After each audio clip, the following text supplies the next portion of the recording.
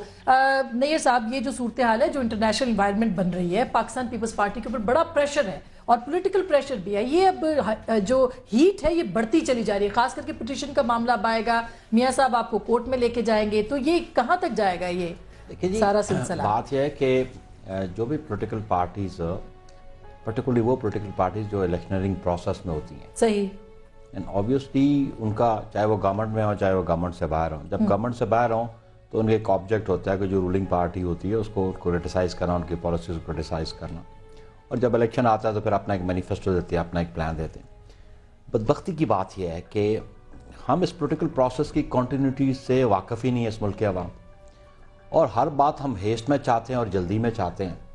اگر آپ political process شروع کریں گے، میں سمجھتا ہوں کہ چیزوں کو ریفائن کرنے میں کچھ وقت لگتا ہے، اور یہ عوام کے پاس یہ اپرچونٹی ہونی چاہیے۔ اس پہ اگر میں بڑا اوپنلی کہتا ہوں، اگر ہماری ڈسکریڈٹ میں کوئی بات ہے تو لوگ جب انتخابات کا وقت آئے گا تو ہمیں ڈسکریڈٹ کر دیں گے، اگر کسی اور جماعت جو اقتدار میں بیٹھی ہے اس کی پرفارمنس ٹھیک نہیں ہے اس کو ڈسکریڈٹ کر دیں گے، کوئی میچورٹی ہے، لیکن یہ پولیٹیکل میچورٹی آئے گی کیسے؟ کوئی پروسیس چلے گا آپ، اگر آپ اس پروسیس کو نہیں چلنے دیتے اور پھر آپ طالع آزما آ جاتا ہے، کوئی اور آ جاتا ہے، ساری ڈسٹرپشن ہو جاتی ہے، پھر you are back to square one, تو پھر یہ قوم کی اور ملک کی کوئی سروس نہیں ہے، میں سمجھتا ہوں۔